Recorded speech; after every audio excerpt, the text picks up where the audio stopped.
त्यानंतर लक्षात आलं की 2 सप्टेंबर 2024 ला सोमवती अमावस्या होती। ज्या बाईंना महिला आयोगाच्या अध्यक्षपदी बसवलेलं आहे त्या बाई 2 सप्टेंबर 2024 ला सोमवती अमावस्येच्या दिवशी स्वतःची अनामिका कापून अशा पद्धतीची तंत्रमंत्र विद्या करतात असं पीडित महिला सांगतात। आणि ही जखम किती दिवस होती, म्हणजे जखम किती मोठी असू शकते बघा, याच्यात तारखा आहेत, कारण हे स्क्रीनशॉट सकट आहे। याच्यातल्या जर तारखा बघितल्या तर साधारणतः 20 डिसेंबरचा पुन्हा फोटो आहे, मग जखम छोटी छोटी झाली। हे बघा इथे बँडेज आहे, याच्या मी सॉफ्ट कॉपी देईन आपल्याला। त्याच्यानंतर 28 डिसेंबरला जखम अजून छोटी झाली। सप्टेंबर ते जानेवारी पर्यंत ही चाकणकरांच्या हाताला जखम होती। अशाच पद्धतीची जखम अजून एका व्यक्तीला होती, पण त्याचे फोटो अजून आले नाहीत, तेही फोटो निघाले। हे गंभीर आहे। अशा पद्धतीने महिला आयोगाच्या अध्यक्षा जर तंत्रमंत्र विद्यांमध्ये असतील आणि पीडित सांगते की हे आमच्या समोर घडलेलं आहे, हे आमच्या समोर झालेलं आहे। आता जर असं सगळं असेल, हे चित्र, हे फोटो खूप आहेत, हे बँडेज क्लिअर कट दिसतात, असंख्य फोटो आहेत, त्याच काळातले आहेत सगळे। याच्या तारखा जाणीवपूर्वक स्क्रीनशॉट का दिलेले आहेत, कारण याच्या तारखा आहेत खाली। आता हे सगळं जर बघितलं, इथे पण एक फोटो आहे, इथे सुद्धा बँडेज आहे। आता आमचं असं म्हणणं आहे की ज्याला प्राइम फेज मध्ये क्रिमिनल कॉन्स्पिरन्सीचा भाग म्हटलं जातं, एखादा गुन्हा करताना त्याच्यातला सक्रिय सहभाग, चाकणकर बाई यांना सगळ्या गुन्ह्यांची माहिती होती। हे खबरदार पुढारीच्या वृत्तसंपादकाने स्पष्ट केलं। चाकणकर बाईंनी सुमोटो दाखल करण्याचे आदेश दिले होते। चाकणकर बाईंनी अगदी खरातांचा जो पीए ज्याने त्या बाईंना ब्लॅकमेल करायचा प्रयत्न केला होता, त्याच्याही संबंधाने स्वतःचा सक्रिय सहभाग नोंदवला होता। 1 वर्षापासून हे सगळं चाललं होतं। पोलिसांनी 10 दिवसाचा सर्व्हेलियन्स लावला होता। आता जर एवढा सगळा सक्रिय सहभाग जर चाकणकरांचा तिथे दिसत असेल, तर या पत्रकार परिषदेच्या माध्यमातून माझी पहिली मागणी असेल की चाकणकर यांना तातडीने अटक केली पाहिजे, पहिली। दुसरी मागणी काय आमची, चाकणकरांची ज्याला आपण कन्फ्रंटल एन्क्वायरी म्हणतो, समोरासमोर बसून ती कन्फ्रंटल एन्क्वायरी ती झाली पाहिजे। तिसरं, चाकणकरांची नार्को टेस्ट झाली पाहिजे, कारण प्रश्न अनेक महिलांच्या इब्रतीचा प्रश्न आहे। अनेक महिलांचं लैंगिक शोषण झालेलं आहे। आणि अशा पद्धतीने जर तंत्रमंत्र विद्येमध्ये जर स्वतः चाकणकर गुंतलेले आहेत असं पीडित सांगत असतील आणि त्याचे असे धक्कादायक फोटो जर येत असतील, तर चाकणकरांची नार्को टेस्ट होणं गरजेचं आहे। पण चाकणकरांना अटक करताना आणि नार्को टेस्ट होताना चाकणकर ज्या पदावर आहेत त्या पदाच्या गौरव गरिमेचा विचार करता त्या पदावरून त्यांना आधी बाजूला करावं लागेल। आणि त्यासाठी म्हणून ही पत्रकार परिषद फक्त हेच स्पष्ट करण्यासाठी की रुपाली चाकणकर फरार होण्याच्या आधी रुपाली चाकणकर या, कारण त्या अनेक पद्धतीने त्यांचं पॉलिटिकल प्रेशर वापरू शकतात। हे कॅप्टन खरात प्रकरणात मागच्या वर्षभरात अनेक वेळा सिद्ध झालेलं आहे। मागच्या वर्षभरात अनेक वेळा अनेक लोकांना त्यांनी ज्या पद्धतीने आपल्या पदाचा दुरुपयोग करत तिथे दबाव आणण्याचा प्रयत्न केलेला आहे, चाकणकर आणि खरात यांचे सीडीआर सुद्धा तपासले जावे। कारण काही पीडित असं म्हणतात की रात्री 2-2 वाजता चाकणकर आम्हाला फोन करून धमक्या देत होत्या। काही पीडितांचं असं म्हणणं आहे की चाकणकर आमच्यावर प्रचंड दबाव आणत होत्या। त्यामुळे चाकणकरांचे सीडीआर तपासणं अत्यंत गरजेचं आहे की चाकणकर आणि कॅप्टन खरात यांचं कोणत्या वेळी किती वेळा बोलणं झालं, ते सीडीआर यासाठी सुद्धा गरजेचे आहेत की चाकणकर यांनी खरातांना वाचवण्यासाठी काही पोलीस अधिकारी किंवा काही नेते मंडळी यांच्याशी कॉन्टॅक्ट केला का, खरातने काही लोकांशी कॉन्टॅक्ट केलेला आहे का, खरातने काही लोकांना मदत मागितलेली आहे का। या सगळ्याच गोष्टी। अजून महत्त्वाची गोष्ट, मला याची कल्पना आहे की पोलीस यामध्ये कुणालाही, म्हणजे आम्हाला आता अशी आशा वाटते की पोलीस यात कुणालाही सोडणार नाही.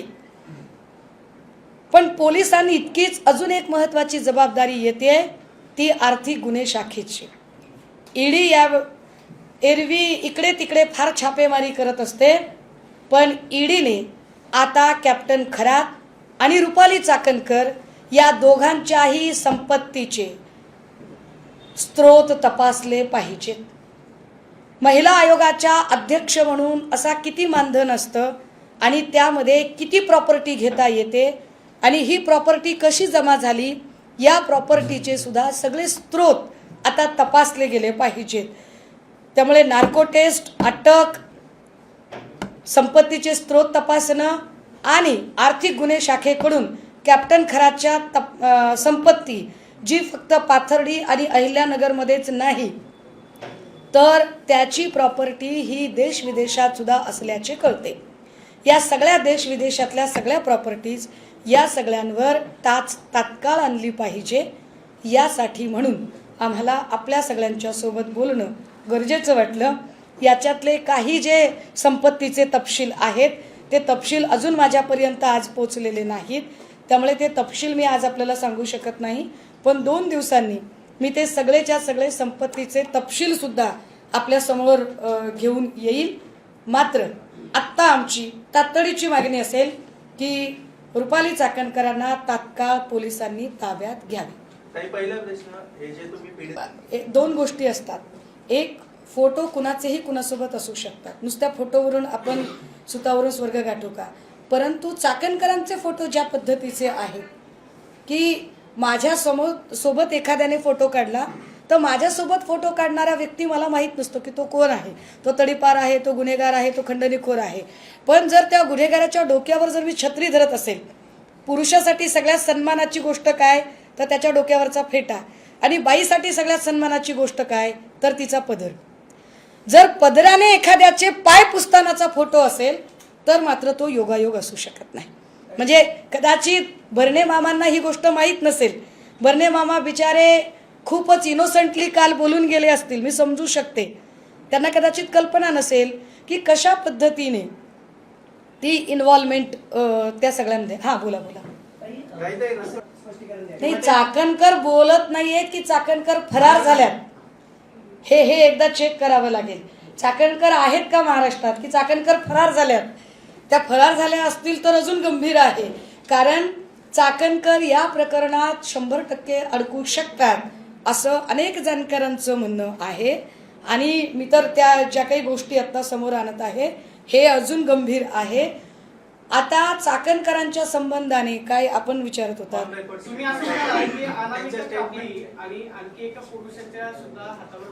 नाही, मी पुरुष म्हटलं नाही, माझ्या तोंडी तुम्ही घालू नका. मी अनामिका, ऐका, माझा मुळात स्वतःचा, म्हणजे माझं एकूण व्यक्तिमत्व सगळ्यांना माहिती आहे. माझा कुठल्याही कर्मकांडावर कधी काही विश्वास नाही. पण मी रात्री त्या बऱ्याच गोष्टी तंत्रमंत्र, म्हणजे माझा अभ्यास विषय नसताना मी त्याचा अभ्यास रात्री उशिरापर्यंत करत बसले. तेव्हा मला कळलं की अनामिका का कापतात तर सूर्य म्हणजे यश, शुक्र म्हणजे आकर्षण. यश मिळवायचं असेल, काही गोष्टी आकर्षित करायच्या असतील तर अशा पद्धतीने अनामिका कापली जाते. ती कापताना विशिष्ट वेळ निवडली जाते, मग आमोशा वगैरे. मग आत्ता जे काही फोटोज होते जे पीडितांकडून आम्हाला मिळाले त्याच्यामधला त्या तारखा, म्हणजे त्या तारखांचं पंचांग काय, ते पंचांग जेव्हा आम्ही शोधायला गेलो तेव्हा 2 सप्टेंबर 2024ला सोमवती अमावस्या होती असं एक कॅलेंडर समोर येतं. आता त्याच्यात त्या पीडितांचं म्हणणं होतं की 2 लोकांनी अनामिका कापली होती. आता ते 2 कोण, तर एकच माणूस मला, म्हणजे एक व्यक्ती मला कळली, मला दुसरी व्यक्ती अजून कळली नाही. आणि जोपर्यंत माझ्या हातात पुरावे नसतात तोपर्यंत मी त्यावर बोलत नाही. तुम्ही पुराव्याविषयी काही बोलत नाही, मात्र जे काही पीडितांचं तुम्ही वारंवार करतात ऐका, प्रॉब्लेम असा असतो आपल्याकडे की त्या संबंधाने आपण FIR सुद्धा दाखवू शकत नाही. कारण अशा केसमधली FIR सुद्धा सार्वजनिक करता येत नाही. त्यामुळे तुमचा जो प्रश्न आहे ना त्या प्रश्नाचं उत्तरच आपण देऊ शकत नाही. कारण या सगळ्या गोष्टी जर पीडितांमध्ये एवढी आत्ताही पीडिता बिचारा अशा अनेक आहेत. मला तर अशी माहिती कळते की काल परत काहीतरी 2 का 3 गुन्हे दाखल अजून नव्याने झाले आहेत. अशा अनेक महिला आहेत की ज्या अजून पुढे आलेल्या नाहीत, ज्या आपल्या इब्रतीपोटी अजूनही स्पष्टपणे बोलत नाहीत, पण त्यांच्याकडून जी माहिती मिळते ती माहिती या प्रकारची आहे. आमची पोलिसांना विनंती आहे त्यांनी या सगळ्या माहिती क्रॉस चेक कराव्या. आणि जर चाकणकर इतका तो धक्कादायक खुलासा की त्याच्यात दिसतंय क्लिअर कट. कारण बघा स्वाभाविक आहे एवढ्या मोठ्या पदावरची व्यक्ती म्हणजे घरात काही त्यांना काही काहीतरी भाजी कापतायत स्वयंपाक करतायत असं ते काही नसेल. कारण त्यांच्या इतर बोटांची नखं फार मोठी आहे दिसत आहेत. ज्या अर्थी इतकी मोठी नखं एखादा कोणी व्यक्ती मेंटेन करते त्या अर्थी त्या घरकाम करणार नक्कीच नाहीत. मग जर काहीच घरकाम नसेल तर एवढी मोठी माझ्यासारखा माणूस आहे आम्हाला नखच नाही आहेत. आम्ही म्हणजे काय आपण साधी माणसं, आपण गरीब माणसं पण हे सगळं जर बघितलं तर एकाच बोटाला जखम का होते हे विचार करण्यासारखं आहे ना. निश्चितपणे ही जखम किचनमधली नाही. कारण किचनमधली जखम ही 3 महिने राहू शकत नाही. आम्ही रोज स्वयंपाक करतो. काल स्वयंपाक करताना परत इकडे आम्हाला पुरणपोळी करताना चटका बसला. अशा जखमा 3-3, 4-4 महिने राहत नाहीत. 4 महिने एखादी अनामिकेची जखम राहते म्हणजे जखम अत्यंत खोलवर असली पाहिजे. पीडित महिलांकडून तुम्हाला सगळी माहिती दिली गेली. तेच सांगते की मला नाही कळलं अजून. मला ज्या फक्त चाकणकरांबद्दलच माहिती दिली, दुसऱ्या व्यक्तीबद्दल नाही दिली. मला जेव्हा माहिती कळेल तेव्हा मी पुराव्यासकट ती सुद्धा माहिती आणणार. नाही राहते म्हणत नाही. ज्या अर्थी इथे 3 महिने बघा ना 9 सप्टेंबर पासूनचे फोटो आहेत ते 28 डिसेंबर पर्यंतचे फोटो आहेत. जर 9 सप्टेंबर ते 28 डिसेंबर म्हणजे ही किचन मधली कापल्याची जखम नक्कीच नाही. है की नाही. पण दिलं की माझा फक्त ट्रस्ट पुरता संबंध होता, माझे व्यक्तिगत काही देणं घेणं नव्हतं. पण व्यक्तिगत देणं घेणं नव्हतं असं जरी त्या म्हणाल्या तरी सुद्धा त्यांनी कशा पद्धतीने मागच्या वर्षभरापासून हे प्रकरण दाबायचा प्रयत्न केला त्याची कागदपत्र आली ना पुढे. एक minute let me clear you. मी ही टीका करत नाहीये. हा जो मुद्दा मांडते हा मुद्दा पक्षीय राजकारणाच्या पलीकडचा आहे. कृपया समजून घ्या. कारण याच्यामध्ये जर एवढ्या सगळ्या महिलांचं लैंगिक शोषण झालं असेल तर याला पक्षीय राजकारणाच्या पलीकडे जाऊन बघावं. आणि अनेक महिलांच्या जीवाचा प्रश्न आहे. कदाचित काही बायकांनी आत्महत्या सुद्धा केली असण्याची शक्यता नाकारता येत नाही. बाकीचे पण आहेत ना त्या ट्रस्टवरती त्यांची देखील माहिती घेणं गरजेचं आहे असं तुम्हाला वाटते का? कारण ती 9 जणांची ट्रस्ट आहे टोटल. त्या 9 जणांपैकी अजून कोणी राजकीय बॅकग्राऊंड असलेला त्या ट्रस्टमध्ये एवढी फक्त माहिती मिळते की त्या ट्रस्टमधली एवढी एक माहिती मिळते की अजून 2 अशी नावं होती की जी आधी ट्रस्टवर होती. मी त्यांची माहिती घेते आणि ती नंतर जेव्हा विरोधात जात आहेत असं कळलं तेव्हा ती नावं बदलली गेली आणि नवीन नावं आणली गेली. त्याच्यामध्ये अनेक नावं मी म्हटलं ना की माझ्याकडे त्या नावांची यादी सुद्धा आहे. मात्र त्याला आधार देणारे डॉक्युमेंट जोपर्यंत माझ्याकडे येत नाहीत तोपर्यंत मी ती नावं डिस्क्लोज करू शकणार नाही. माझ्याकडे असलेल्या पुराव्यांच्या शिवाय मी एकही शब्दाची अधिकची माहिती शेअर करणार नाही. दादांचा जो विमान अपघात झाला त्याच्यावर आता अमोल मिटकरींनी प्रश्न उपस्थित केला की बारामतीतल्या घराबाहेर आणि मुंबईतल्या घराबाहेर जादूटोणीच्या वस्तू सापडल्या होत्या. दादांच्या विमान अपघातामागे खराचा काय हात आहे का किंवा ठीक आहे. मला याच्या संबंधाने मी आता काही बोलू शकत नाही.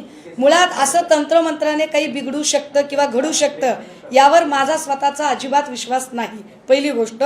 दुसरं असं की सन्मान्य दादांचाही जेव्हा विषय येतो तेव्हा तर अधिक गांभीर्याने या राज्याच्या मुख्यमंत्री तथा या पक्षाचं नेतृत्व ज्या अत्यंत संवेदनशील महिला नेत्यांच्या हाती आहे त्या सन्मान्य सुनेत्रा वहिनी यांनी अधिक गांभीर्याने विचार करत तातडीने, कारण यामध्ये फक्त महिला आयोगाची नाही तर राष्ट्रवादी काँग्रेसची सुद्धा नाचक्की होते.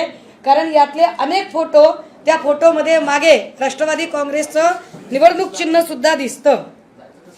आता हे काय जाऊ दे, मला त्याच्यावर नाही बोलायचं. लोकांमध्ये बोलताना बरेचदा हे कर्मकांड, जादूटोणा याच्यावर विश्वास करू नका, एवढंच काय तर हातामध्ये संविधान घेऊन सांगायच्या की बाबा याच्यावर विश्वास ठेवा, हे सगळं ब्लॅक मॅजिक, हे सगळं काही नसतं. एकीकडे ते असं सांगतात आणि स्वतः ते असं करतील. तुम्हाला वाटतं का हे सगळं? नाही, अरे आता करतील का? मग मला सांगा, हे त्यांच्या पाया कोण पडते? हे पदराने पाय पुसणारी लोक. म्हणजे ज्या माऊलीने स्वतःच्या पतीचे औक्षण करण्यापेक्षा पती त्यांचे औक्षण करतो, पण त्या माऊली त्यांच्या पदराने एका अशा लिंगपिसाट माणसाचे पाय पुसतात. त्यांच्याकडून आपण काय अपेक्षा करायची बरं? काय बोलायचं? पीडित महिला जी आहे, ऐका एक सेकंड थांबा. अभिजितजी ऐका. तुम्ही म्हणताय करायला हवं असं म्हणताय. मुख्यमंत्र्यांनी जबाबदारी स्वीकारावी सरकारमधल्या सगळ्या नेत्यांनी, आणि त्यांचा राजीनामा का घेतला जात नाही? जर त्या देत नाहीयेत ना, तर त्यांना पदावरून बडतर्फ करता येतं का? आणि ते का केलं जात नाही? राजीनामा घेतला का जात नाही? महिला आयोगाचं जे अधिकार क्षेत्र होतं, जोपर्यंत विजया रहाटकर ताई होत्या, इतकं त्याचं स्तोम कधीही नव्हतं. जेवढी त्या पदाची ग्लोरी, ग्लॅमर आणि त्याचं अधिकार क्षेत्र चाकणकरांच्या काळात वाढवलं गेलं. चाकणकरांच्या काळात त्या पदाचं अवास्तव स्तोम वाढलं. एक. दुसरं असं की मी राज्याचे गृहमंत्री आणि मुख्यमंत्री यांचे कदाचित आयुष्यात पहिल्यांदा आज आभार मानलेत, अभिनंदन केले की ही अतिशय उत्तम कारवाई त्यांनी केलेली आहे. तिसरी गोष्ट, मला असं वाटतं की गृहमंत्री कदाचित कोणालाही या प्रकरणी सोडणार नाहीत. जर गृहमंत्री खरेच महाराष्ट्रातल्या बहिणींचे लाडके भाऊ असतील आणि लाडक्या बहिणींचं अशा पद्धतीने लैंगिक शोषण होत असताना ते लैंगिक शोषण करणाऱ्या एखाद्या लिंगपिसाट माणसाला महिला आयोगाची अध्यक्षाच पाठीशी घालत असेल, तर अशा